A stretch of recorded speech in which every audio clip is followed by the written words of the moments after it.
What's up, y'all? Welcome to Not Your Average Therapy Thursday. It is so good to be back with y'all. I have an amazing and extraordinary guest, Craig Thomas. He's an award winning writer and director. He's a really good friend of mine and my director. Well, let's bring y'all welcome. I need stars, I need hearts, I need all the love. Let's bring Craig Thomas to Not Your Average Therapy. Welcome. What up? How you doing? Can y'all hear me? Yeah, I can hear you I'm really great. How are good. you? You guys, if you can comments, let us know if you can hear him. Make sure that you guys engage. So what's up, Nothing. man? Nah, Nothing. you're gonna have to give Nothing. me more. No. You know I'm extra. So I need you to bring it. Yeah. Well, let's get into it. Yeah. Let's get into it. Let's get into it. What's Let's going get on? into it. Um. Love Lace Films, right? Because that's what you got under your name. You don't have Craig Thomas, you have Love Lace Films. So I want to get into the production company of Love Lace. When did you start your company and how did it evolve? Um. I started Love Like. Give me 1 second. I'm sorry. Yeah. Yeah, take your time. I started. I started. Lovelace Films. 2011. Yeah, 2011. So I had Okay, moved so to what's Atlanta. I had moved to Atlanta uh, to like pursue filmmaking. This was after I had, like minor success with a project, a local project here in St. Louis, and I just kind of caught the bug, And I moved to Atlanta, like yo, I'm about to make it happen. I moved down there and just kind of got a crash course in filmmaking, just like kind of just like running up on every single star you can think of, just like yo, yeah. like rock with me, like I know what I'm doing, but I didn't know what I was doing. But I just kind of went. Basically, Atlanta was my film school. Yeah. I met a lot of really good mentors and things like that. Kind of helped me, like own in on my craft and like figure out like how to make movies, my way. So it was Really? cool. I But didn't know Atlanta got your feet wet. I didn't know that. I thought it was California or maybe even well, here. no. So how the California thing happened? I originally after college I started working for a sports agency, and that Okay. agency we repped a player named Josh Powell, and Josh was he played for the Lakers and the Clippers. He was with the Lakers for like 2 years and the Clippers for one. So it was a 3 year stretch when I was in LA with him, and I was just meeting all the who's who of Hollywood and people like Penny Marshall, one of the legendary producers in Hollywood, and I was just picking her brain, and I was just like, yo, like I think I can do this.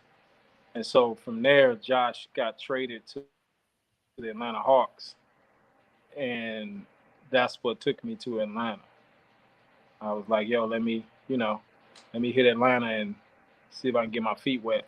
Because Atlanta, it felt more like home. Like in Okay. LA, I was a fish out of water, and if if my homie wasn't playing for the Lakers and the Clippers, I wouldn't have had access to a lot of things, and so I was kind of cheating. You know what I'm saying? Like LA is like brutal, but Hmm. my introduction to LA was, you know, it was different. I was at like different, different kind of parties with different kind of, clientele in those parties. So I was getting a crash course in like A-list Hollywood as opposed to like, sleeping on the homie couch. I didn't have Yeah. to go through any of that. Yeah. So it was cool. So, I want to touch bases on something that you said like a few seconds ago. You said I was kind of telling everybody I knew what I was doing, but I didn't. And I was kind of having that conversation with somebody earlier, a friend of mine, and it was like, if you believe in yourself, like you gotta just do that shit and don't let nobody think different, right? So, how important is essentially faking it till you make it in this game. I mean, you can fake it till you make it. You still got to do the work, even if You was it's the wrong work, right? So I moved to Atlanta, and I would go to this Starbucks every day, and I had read screenplays before, so in my mind, I'm like, I'm gonna write it exactly the way I see when I'm reading these scripts, right? okay. So I knew nothing about formatting or anything like that, right? So I'm writing this screenplay, the first pick. I'm writing it, and I'm at the Starbucks every day for about a month. It's a great story. Yeah. And so one of the homies at the time was Pooch Hall. So the game was like really big at the time, the TV show. So I hit Pooch up. I'm like, yo, bro, I got this crazy script. You got to check it out, dog. I got a role for you. They like, bet, pull up. So I go to his hotel to show him, to talk about the movie and to give him the script. So we talk about the movie. I give him the storyline and all of that. And he's like, yo, this sound dope. Like, if it's dope, man, let's do it. And so I give him the script. I go get in the car. And before I can make it to the damn highway, he calls me. He's like, you need a writer, bro. He's like, I'm not reading this. Crush me, right? I was like, what the hell? Like, what do you mean? Like, I am a writer, bro. Like I'm dope. What are you talking about? Right. So it wasn't in the right format. So he wouldn't even be. He opened it and was like, I'm not even gonna. You don't know what you're doing. And he just flat out told me. He was my homie. He just told me like, nah, bro, you need a writer. Like, this ain't it. Okay. So I'm just like crushed. I'm like, oh man, I've been down here all this time. I done wrote this, what I thought was an amazing script, and nobody's even gonna read it. You know what I'm saying? Yeah. Because it wasn't done right. So my homies down there, I was new to like the whole strip club culture, right? So I was like, I don't want to go to the strip club. But in Atlanta, everybody was like, yo, that's where we hang out. Like we don't go to regular clubs, we don't go to regular lounges, we go to the strip club. So we would go hoop, and then we go to like a day shift strip club, right? So we go to the I forget what club it was. One of them diamonds. Yeah, one of them, right?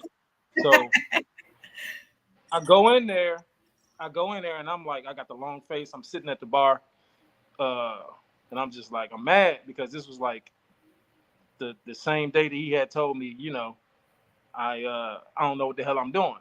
And so the dancer comes up to me, and she's like, flirting or whatever, and trying to get some money. And I'm just like, I'm not in a good mood. And anybody know me, if I'm not in a good mood, like, don't talk to me, right? Yeah. And so eventually she gets it out of me that, I'm a writer. Well, I thought I was a writer. And you was in a strip club talking to strippers. Yeah. What do you mean? What's wrong with talking? That's just a job. Who cares? She got a job just like everybody else got a job. They hustling. You supposed to be. I was literally in there looking like somebody had stole my dog. I was in there looking stupid, right? So I'm sitting there and I'm telling her, my woes or whatever, and she's like, I'm a writer. And I'm like, girl, you're a damn stripper. You ain't no writer. She's like, no, I really am. Like that's really what I do. But I don't this is just my hustle. I'm like, yeah, right, whatever. She's like, no, seriously, this is what I do. She was like, my business partner is this dude named Larry B. Scott. And I'm just like, I know that name. And she was like, yeah, Revenge of the Nerds. I'm like, oh yeah, Larry B. Scott. And so she calls him. And she's like, yo, I got this dude you need to meet, blah, blah, blah, blah, blah. So the next day, me and Larry get on the call. Larry, to this day, he's still my mentor. So Larry's the one that taught me how to write properly. And I went to the strip club and figured out how to write a damn screenplay. It's the funniest shit in the world. But it actually happened just like that. That's so crazy because nightlife in this industry is extremely important. And I was just telling my friend, like, you have to get out, you have to mingle, you have to be. And I think when we premiere Eyes Don't Lie in LA, I think one of the people, I don't remember who he was, but he was like, if you're not here really in the midst of it, we don't know who you are. And that was kind of soul crushing a little bit, but you just it's facts. You kind of got to be out there, but that's crazy. Here I am giving you shit about the stripper that you holding the conversation with instead of, and it was I ain't throwing no money. a long life connection, a mentor, and you learned a lot. That's crazy. All right. Yeah, no, it's so funny because to bring that story full circle, I was talking to Larry yesterday, right? Yeah. Because you all know the actor Jason Little, right? Yeah, yeah. So Jason is in LA right now. He's in LA right now because he got cast for a role. And I was talking to Jason, and he was, I was introducing him to some people. And Larry is one of the people who I put him in contact with yesterday because Larry is an acting coach. So Larry trains, he works with Tasha Smith, right? He works at her school. But Larry trains everybody from, Method Man to Mary J. Blige to Vivica Fox, you name it. Like Larry gets a lot of people ready for like really big roles. So I connected Jason with Larry just yesterday. Wow. So that story continues to come full circle. So Jason was at the strip club with Larry too. No. No. I don't know what they did. Joking. I'm joking. But yeah, we have a couple. Do what we gotta do. I want to share. Hennessy says, "Great story, divine timing," and that's dope. You guys make sure you like and share this live so that we can have more people interact and ask questions. But Craig, let's get into your first official film. What was your first official film? As a director? Let's start with the writer, because I know you as okay, I know you as both. But let's start. My first official film as a writer director was The First Pick. The First Pick, and that starred Hitman Holla, right? Actually, no. Yeah, actually, it wasn't The First Pick. It was Backstage. Backstage. What was that about? I've never heard of that one. I heard The First Pick for sure. That was something that I learned from you. Yeah, so Backstage, it was something that Crazy Bone hired me to do it, and we had Vegas Seals, Petey Wistro, Rockwell Knuckles, and Jibs, and Aloha. What? It was a dope dope project, and I can't say what happened with it because it'll sound like I'm throwing somebody under the bus. So it was a dope project. A lot of dope people. A lot of dope people involved. Oh my goodness. Okay, so let's talk about The First Pick though. So that's when I learned of you. When it got cast and it got out, I'm like, it's people really making moves, doing huge movies here in St. Louis. And that's when I became aware of Craig Thomas. So I know Hitman Holla was in there, but there was somebody else from LA in The First Pick too. Who was that? Don Benjamin. Oh, with the eyes, the little fine one. Don Benjamin. Okay. I'm hip. So tell me about The First Pick. What happened with the movie? As far as what? What you mean? How can we see it? Is it out? Oh, I'm actually about to put it out on Tubi. Really? Man, you have a lot of projects. Yeah, so The First Pick. So The First Pick, just to be honest, like when we got done filming the movie, my grandmother passed away, and I went to like a just like a crazy depression, and I filmed it.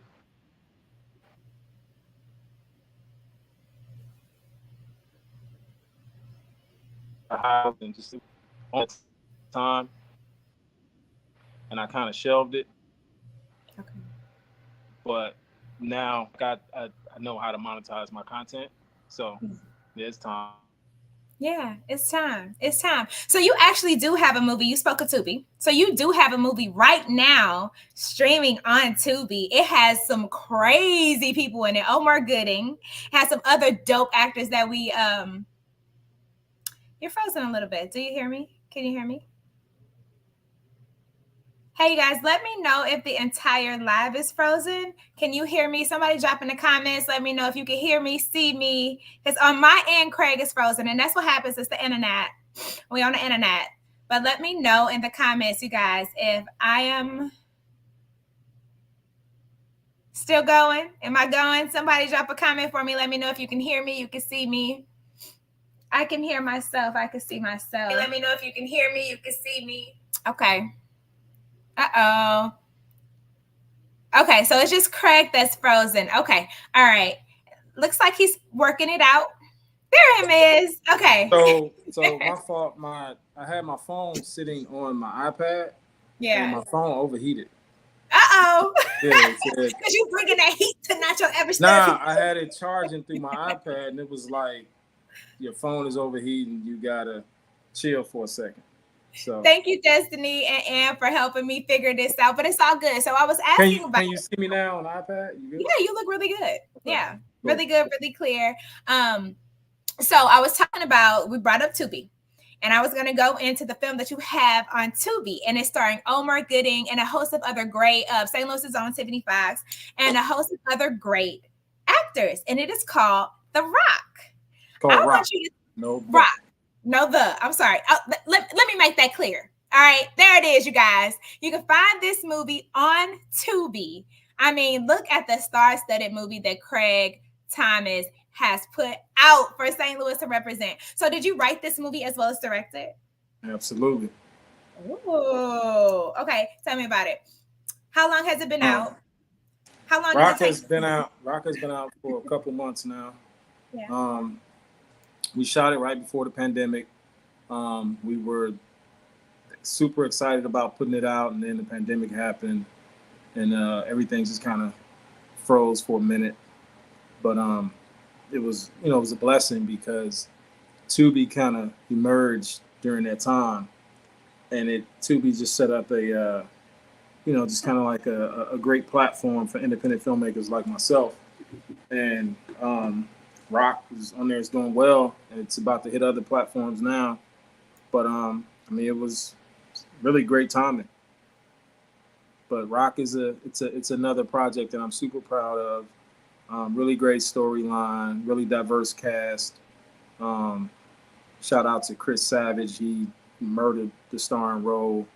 I feel like it set him up to have a career as an actor. He was a rapper before that. But we had a lot of really dope people in that project. Like you said, Omar Gooding, There's Love, he killed it. Tiffany Fox, she killed it. Noel G, Compton Menace, like the list goes on and on and on. There was so many people in that joint. Yeah, so it's cool. It's a really dope project. And so if you haven't seen it yet, definitely go check it out. Yeah, I've seen it. It is great. It was shot in LA though, right? Where did you shoot it? No, it was shot here. We shot 4 days in LA. The desert scene was in LA, but everything else was here. Wow. So we shot 17 days in St. Louis and 4 days in LA. So it was a 21-day shoot. Ooh, that's not bad, but it is kind of long, right? So did the actors for a feature? For a feature? Okay. No, it's not long for a feature. We had a lot of moving parts. Okay. Deserts and shit. You taking my money. Mills, deserts, shootouts, chase scenes, car chase scenes. We were dealing with, it was a lot going on.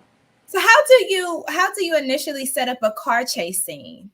Like a desert scenes, jail scenes, that's all, like you pretty much book that location, you take this up. But the car chase, you have to kind of have like a lot of space, right? Can you walk us through how something like that takes place? In St. Louis, it's easy to do stuff like this because it's easy to ask people for favors in St. Louis. So when you go to a neighborhood and you're like, yo, I'm shooting a movie, we want to block this street off to do X, Y, and Z. And everybody like, all right, cool. Can we be in it? They don't, like, nobody gives any, like, pushback. It's all like, can we be in it? That's really all they ever say. So you don't have to go through, like, City Hall for permits or anything like that? You just talk to the locals? Just talk to the locals. That's it. No, you really don't have to. Like, no, you really don't have to. They don't be, like, nobody be tripping off nothing. Wow. Even with cars potentially like speeding and doing dangerous ass shit, you just make it happen. You just gonna keep digging that hole?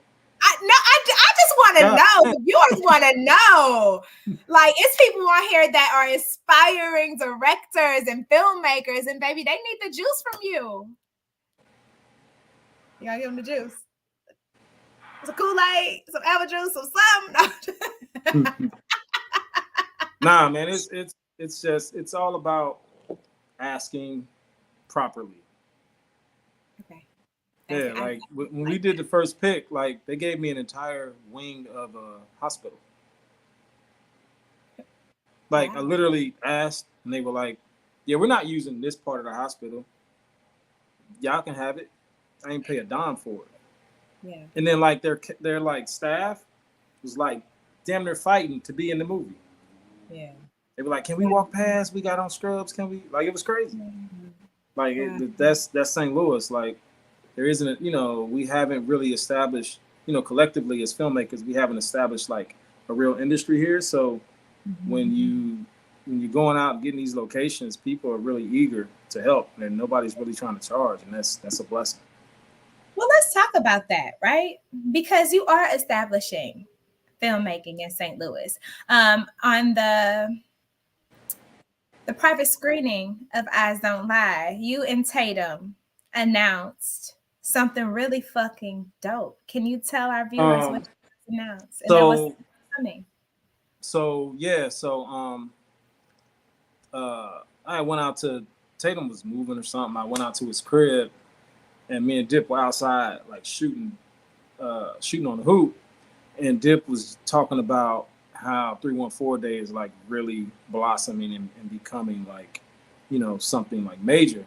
And he was talking about all the different people that are now involved. And, me, like, y'all ain't gonna have this party without me. So in my mind, I'm like, what can I do to kind of solidify myself as a part of, 314 Day. I'm not really like, I don't party, I don't really hang out, I don't do a lot of like the activities, the festivities that kind of go on during 314 Day. So in my mind, I was just like, how can I incorporate what I do with, this super dope, I'm gonna call it a holiday, this super dope holiday that comes up, once a year. And just in mid shot, I was like, yo, Dip, I'm gonna do a 314 Day film festival. And he stopped. Nigga. I was like, yeah. That's Dip. Yeah, he's like, nigga. I said, yeah, that's what we on. And then we called Tatum outside and was like, this is what we doing. Like that. And then so we thought it was important to kind of just make the announcement and just like screen something and then spend the year putting it together. And so when I was at the Image Awards this past year, shout out to John Lewis, Badass Vegan, for his nomination for his book. Y'all need to go get that, The Badass Vegan, if you haven't. So we were out there for the Image Awards, and there was one person who I was like, I need to talk to. And he was actually the very first person I saw when I walked in there. And he's the guy that runs New Show Film Festival. And he started the New Show Film Festival. That's the reason I wanted to talk to him. Because I remember when he was like entering festivals and we would be bumping into each other, just kind of having small talk. He was, an up and coming filmmaker, actor, all of that. And all of a sudden he popped out and he had a festival. And now it's like the dope festival. And it's only been 5 years. Wow. So I was like, when I see him, I gotta holler at him. He was the very first person I saw. And he was like, yo, bro, I got you whatever you need. So he's gonna give, us the blueprint to like make the festival like super impactful for the city and just for the culture as a whole. So it'll be dope. It'll be dope. So this show is called Not Your Average Therapy, right? Yeah. And I know you personally, you don't get out. But I need you to take your own advice and the advice that you give it right now. Every time you go out, some dope happens. Not that you don't know a whole bunch of celebrities and a whole bunch of people, but when you step your ass outside, Magic happens, Craig Thomas. I just, I had to add my therapy on the Thursday. That's all. Did you ever consider that I'm the magic? Oh, no, because you said I need to see this person. I knew I was gonna see this person, and I was gonna talk to this person. You happened to end up on a writer stripper. I manifested it though. She's a stripper. Yeah, but you gotta get outside. That's the whole point. She's a writer stripper. Yeah. You say what? Yeah, you just gotta get outside. I thoroughly enjoy when you get outside. You saw we were at a brunch, and the cast was hanging out, and then you walk in, and I'm like, this nigga outside, and I was really excited.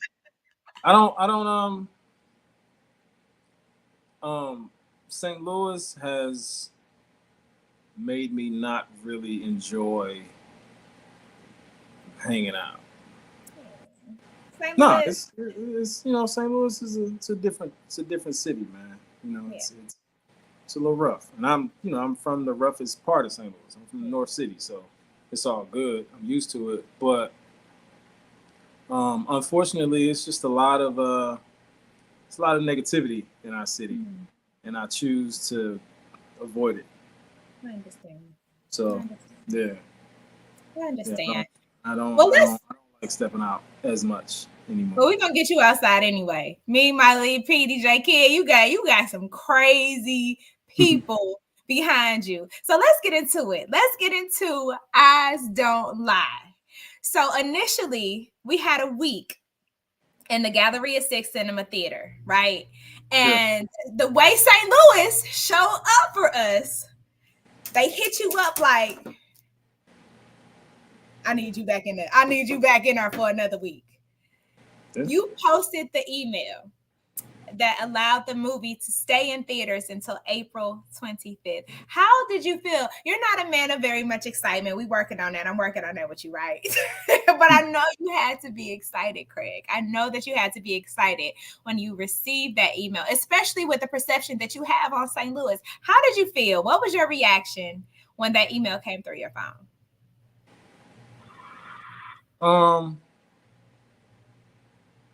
I already knew it was going to happen. I'm not gonna lie. I was trying to think of a lie. I already knew it was gonna happen.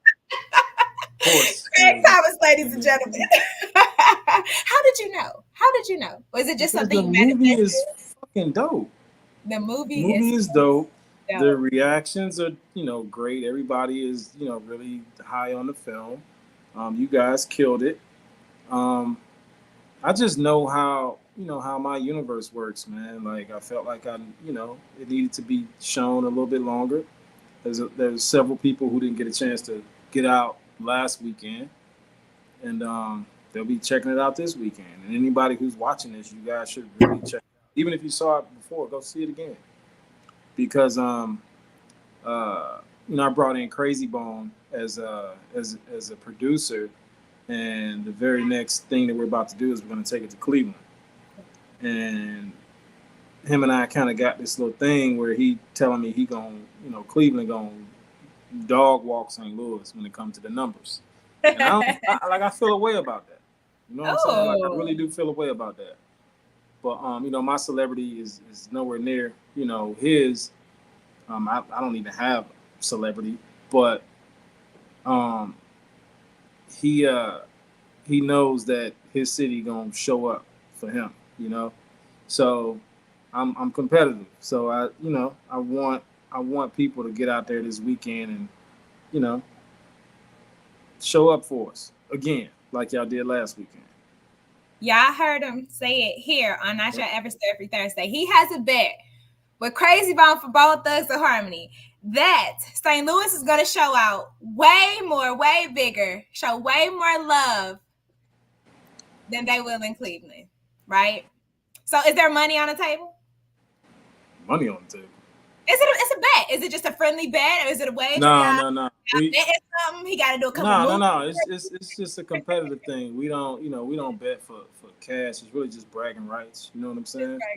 That's better than cash sometimes.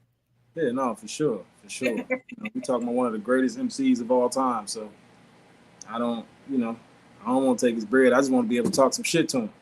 Yeah. So how did you and Crazy Bone end up collabing? Like, how did y'all meet? What was the start of that relationship? Obviously, she's a publicist. She's super dope publicist. So she connected us 10 years ago. Whoa. Yeah. Okay. So what made you put him on as a producer of Eyes Don't Lie? So him and I started a film company called Afraid of the Dark Films. Okay. And so yeah, and so we've got some really cool projects that we're doing. So yeah, so Eyes Don't Lie was already done, and so we were just kind of talking about, let's make this the first project for Afraid of the Dark Films. But we've got like a long laundry list of projects that we're doing. We're actually shooting a Western this year, like later in the year. So yeah, that. I want to ride a horse and shoot a gun. Ghetto cowboy. Yeah, it's gonna be dope. Oh, I gotta. Yeah. You gotta just put me in every fucking movie you do, Craig. I mean, I can switch up the look. I'm giving everybody. Everybody says that to me. I'm not everybody. I'm just saying, like, I literally hear that from all my folks. You got to put me in everything. I'm like, but I show up. I'm always the first to show up. You got to. Anyways, what do you like? We worked together a couple times. You're dope. You showed up for me at the last minute for Miss Robbie video. I really appreciate that. You know what I'm saying? And the video came out dope. It did. Yeah, go check that out too. Go check it out on YouTube. Miss Robbie Montgomery. Yeah, Boss Lady. Boss Lady. Let's video. go to some of the comments. So earlier when I was talking about the middle of the street, Miss Evening told me to shh. She said I was talking too much. Listen, that's all I know how to do. I definitely talk too much. So I want to go back because I was about to get into another story when you asked about, like, how did I start Lovelace Films and all of that. Yeah. So I wanted to dive into the name Lovelace and like where it came from. So it was my grandmother's maiden name, but her father, William Lovelace, who's my great grandfather, right? So he was born in 1903, Ripley, Tennessee. So he was mulatto. So he used to gamble. He used to carry a straight razor, right? And so one day he was gambling with these white guys, and he beat them, right? And they wanted their money back. Oh. And I know where I get it from. He was like, "Fuck you, you ain't, you know what I'm saying? You're not getting nothing back, right?" Yeah. And so they did what they did. They ended up slitting his throat, right? And he got away. They slit his throat, but he ended up killing one of them, right? So he killed his white man, got away, get to the crib. His brothers put him in a casket as if he was dead and put him on a train. And the train took him to St. Louis.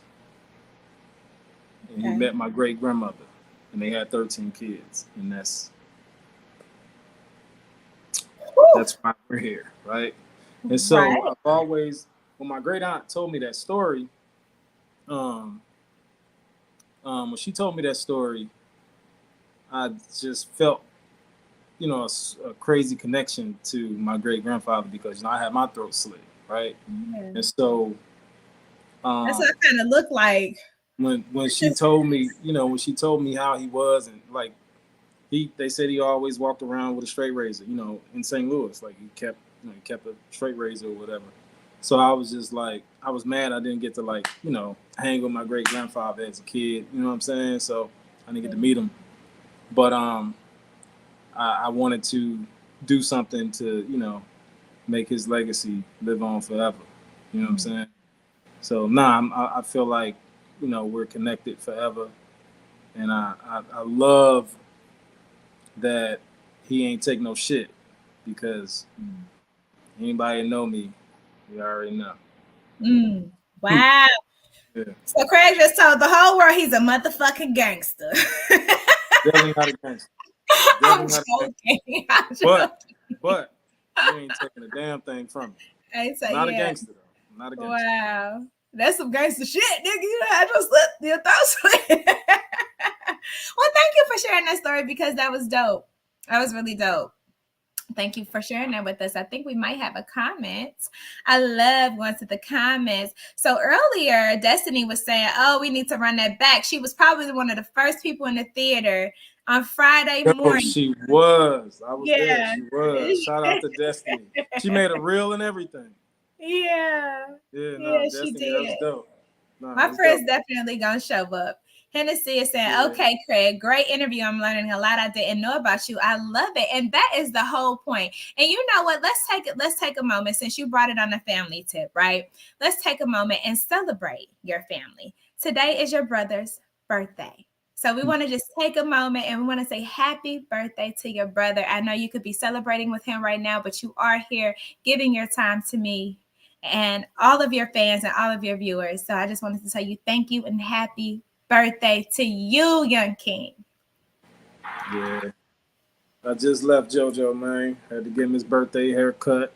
Saying happy birthday to him. Yeah. So get them together. Yeah. That's where Craig becomes a little softer. Y'all just see him just his whole body language just he said, let me hit this corona real quick. So you have a soft spot somewhere, and that's for your family. You are really close. I remember the day of the private screening here in St. Louis. And I was like, do you want the whole cast to sit together? Where you want it? He said, I'm saying about my mama. I don't know for what y'all doing, but I'm saying about my mama. And that, that was pretty dope. That was dope because honestly, y'all, this man is such a professional. I have to sit here right now on live to get some of the things that I'm getting out of him. And I've known Craig for about maybe 8 to 10 years. And there's a lot of things that I'm just learning. And I've been on set with him for hours and days. And he's just a very private individual, very closed off. But I think those are the type of people that make writing and directing so intimate and so dope and just it's magic. And I think that's probably because you hold a lot in, but when it comes to your family, Craig, that's where you have your soft spot. And I admire that. I admire that about you. Well, I mean, yeah, my family is the most important thing to me, Yeah. It's I've witnessed a lot. So being in the position that I'm in and be able to I basically make shit up for a living, right? So being in this position to not have to do anything other than just create, and I'm able to live comfortably and handle my business. I feel blessed that my mom and my grandmother were um, strong enough to hold me down when I was coming up because it's hard out here for a young black boy in St. Louis, man. We all have lost a lot of people, being from St. Louis. I've lost ridiculous amount of cousins and all of that. So for them to keep me safe, throughout the years, man, I definitely like to honor them in everything that I do, and I do it for them. Yeah, I love that. Your mom was there, your dad was there, your auntie was there. That was really dope to see. That was really dope to see a black man have that type of support, that type of close support. That's priceless. So shout out to your family.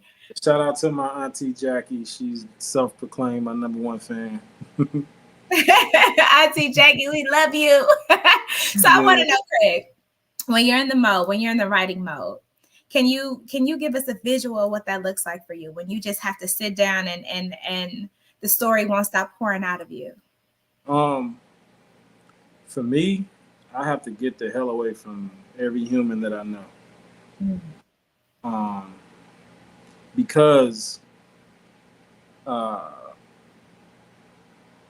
hate it, but I'm like a serious empath, right? So people are able to use that kind of against me, not even intentionally, but when I'm in St. Louis, everybody's problems are my problem, right?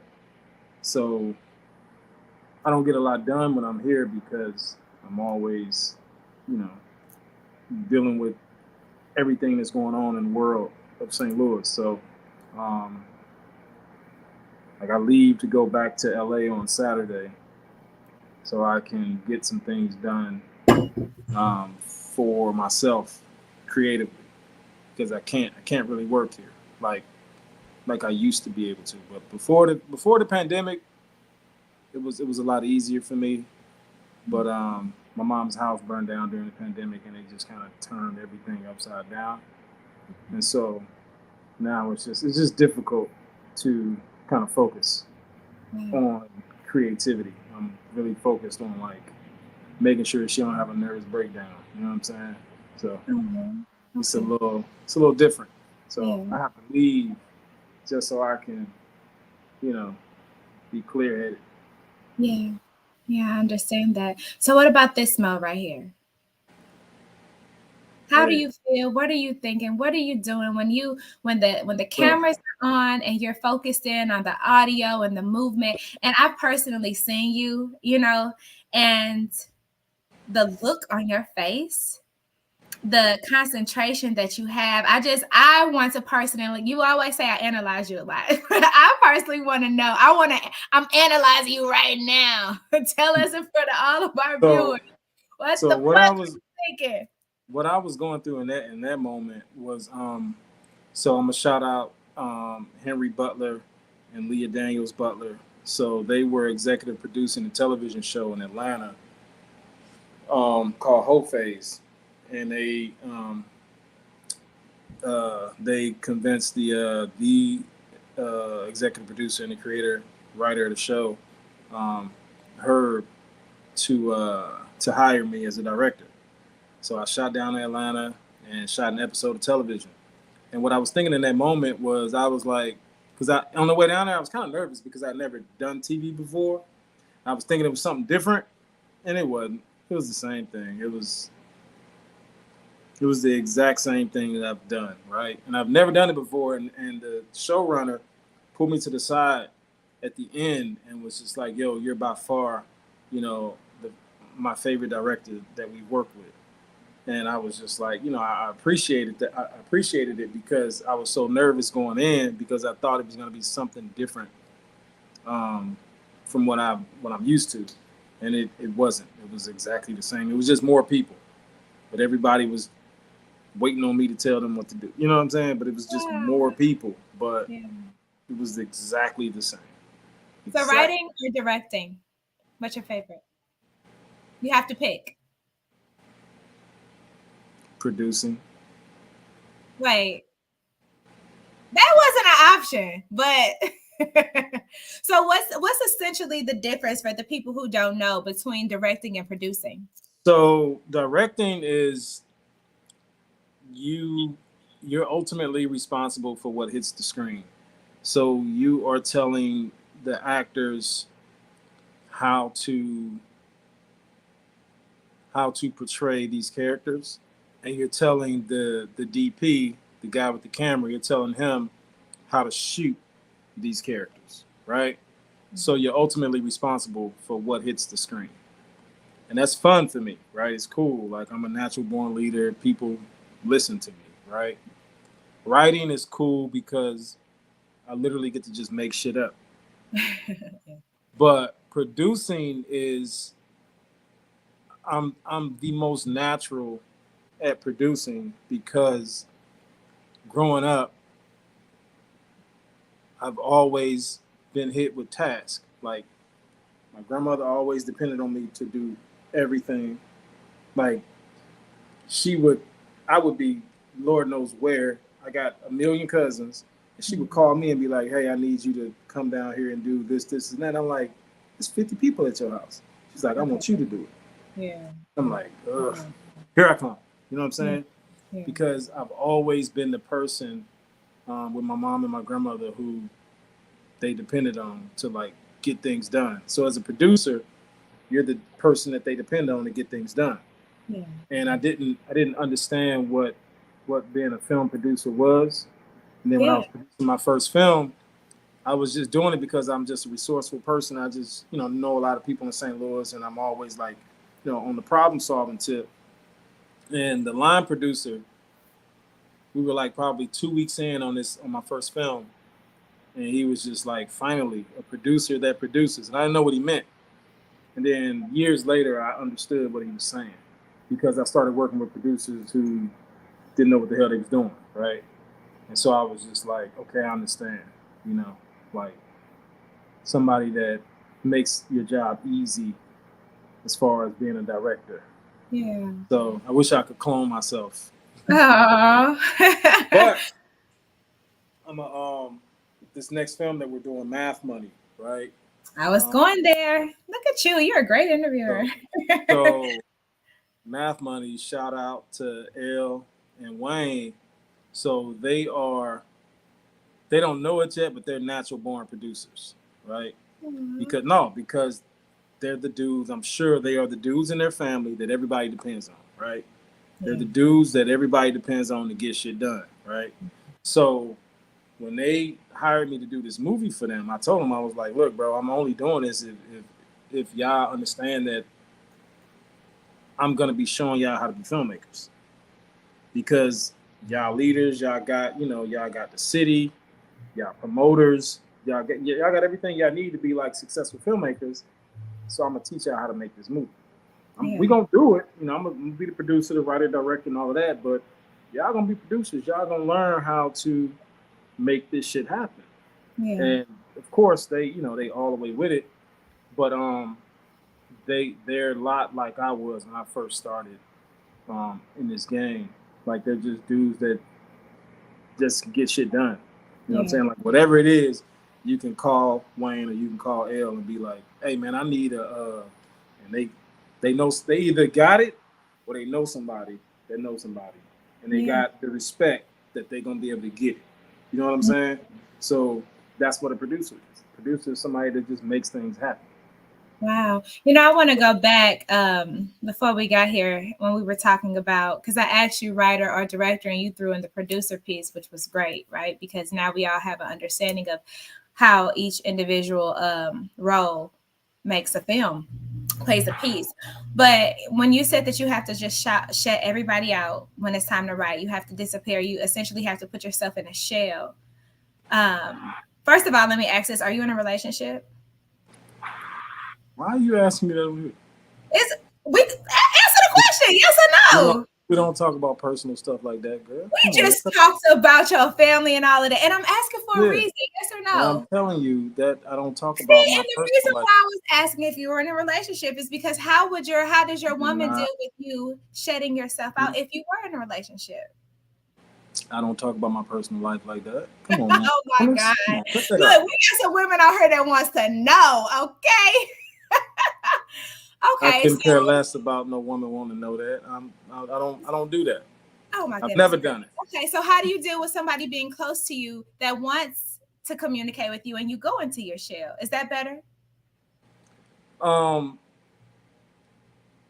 If she don't understand what I got going on and what I need to do for me, okay, she probably ain't gonna be around long. So the relationship is gone. It's done. If that's a determining factor of whether or not we're gonna be together, I can't dip off and get into my zone, we definitely not gonna work. Okay.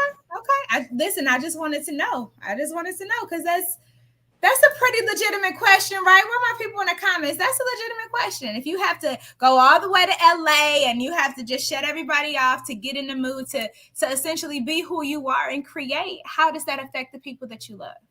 That's the question. They got to deal with it. Wow. Okay. All right, y'all. All right. Come on. Do you think Kevin Hart has to go back and forth with his significant other when it's time for him to go to Madrid and shoot for 6 months? Yeah.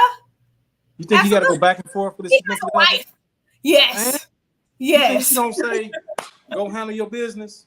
I mean, essentially, he's gonna go where she's going, or she's gonna make that nigga buy her a plane ticket to go with him.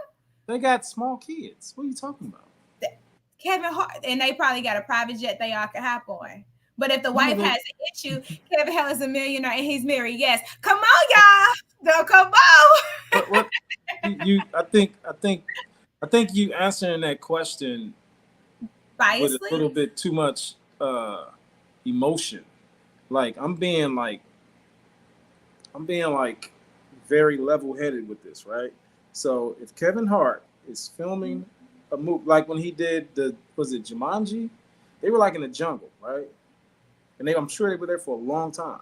Mm-hmm. You really think that his wife was like, I need to be in that jungle with you, nigga? No. She took care of the kids Yeah. for however long it took, and he came home to his woman when he was done. And And if I it was feel that kind of bad. issue, I'm sure it would have put a stain on their relationship. You got to understand what you're signing up for. No, and I get that, right? But you said initially, you said, are they going to go back and forth? And so initially, yes, the wife is gonna ask questions. How long are you gonna be there? How are we gonna communicate? You know what I'm saying? Like that has to be like in line and communicated before he takes off and has no contact with his wife and kids for X amount of days or weeks or months. So that's what I'm asking. How does that transpire? What does that look like? How is the communication to prepare somebody that you love to know that you're going to be away from them? Okay, let's I'm go to the about to comment. leave. What the comments say? It said, I feel like she's being very mutual. A man with a wife has to answer to someone, and that someone is that wife, not disrespectfully. Tamika, you sound emotional too. Craig, So women are emotional, okay? I know, but I'm Relationships logical. are emotion Logically though, based. I'm being logical though. If the person that you're with, Hold on, y'all. This telling me he ain't got no woman. I'm huh, just he ain't if in no the per, relationship. Hop in his inbox. I'm just playing. if the please do not go in my inbox. Your ass gonna be left in there looking so stupid. I can promise you that. Um, um.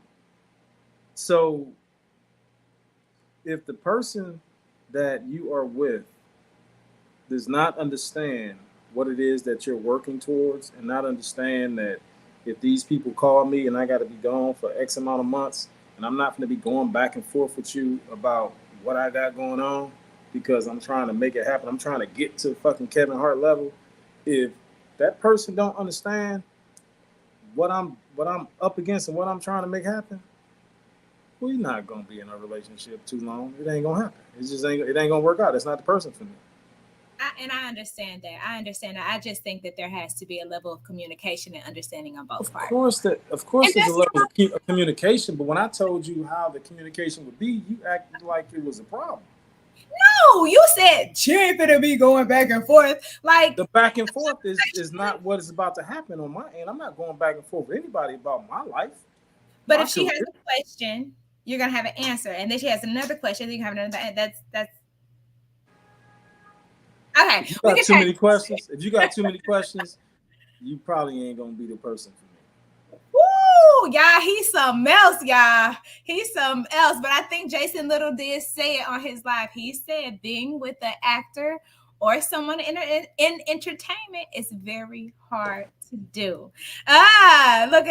He's a tough cookie. I knew that this would be a good interview. I knew. Listen, one thing me and Craig gonna do is we're gonna go back and forth. We gonna argue a little bit. Okay, so I do have one more question before I let you go. And this is a question that I ask all of my guests. If you could give advice to an up and coming writer, producer, or director, what would that be? Working strictly here in St. Louis, starting off. My advice is shoot it, write it, shoot it. That's my advice. I don't fuck the mistake. Write it, shoot it. Let people tell you what you did right. Let people tell you what you did wrong. That's your film school. Go back and do it again. Yeah. Yeah. So if somebody wanted to submit an audition, do you take random auditions? Uh-oh. That's why you're here. The people really want to know. They really want to work with you. They really want to be a part of your production. Can they? We just had a casting. It was a successful casting for Math Money with Wayne and Elle. That was a great turnout at Shisha. Shout out to Shisha. Shout out to PR.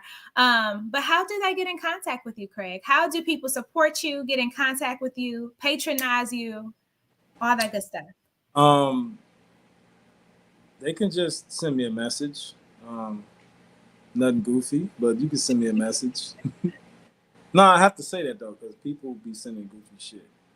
But no, just send me a message. If you're really trying to, do this, it's all good. Like, I'm the dude that puts people in movies. I'm not the only dude that puts people in movies, but I am the dude that puts people in movies. Like, that's what I do. Okay. So will we have another casting for Math Money? Yeah, we got a lot of online submissions.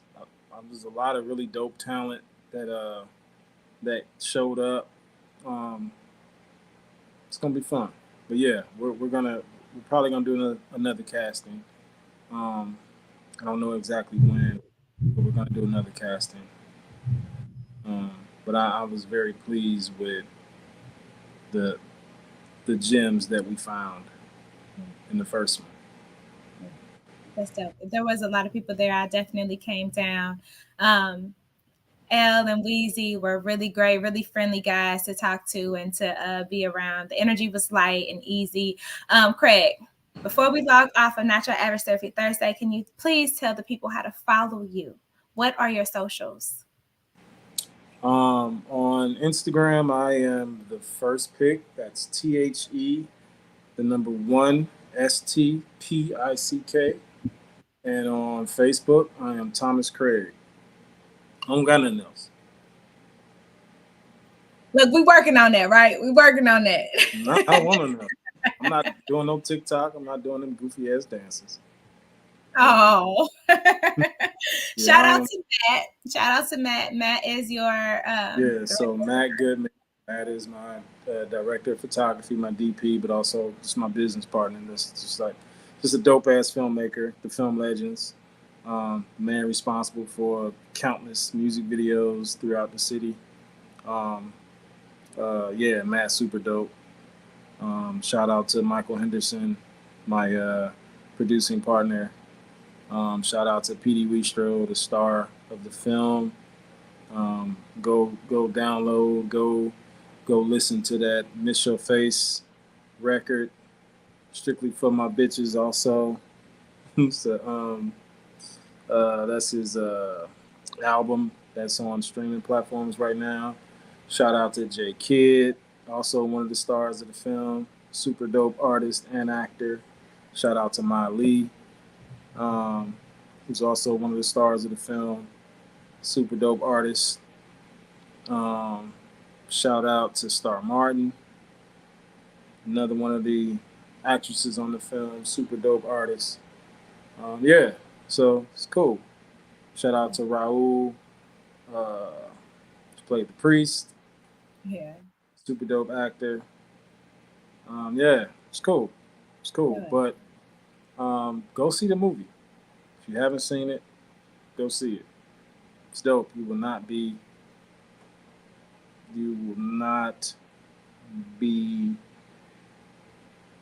mad. You will enjoy it. You'll be happy that you did it. It's a roller coaster ride. It's an experience. Yeah, the film is it's dope. It's different. Super different. It is. Yeah, it's super different.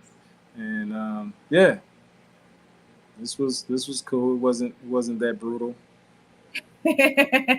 Listen, thank you for being in this space with me. Another shout out to your brother. I know that you could be with them right now, but you took out the time to hop on my show, and this really means a lot to me, Craig. And I totally admire your hustle and your talent. And I look forward to, making more magic with you, straight up.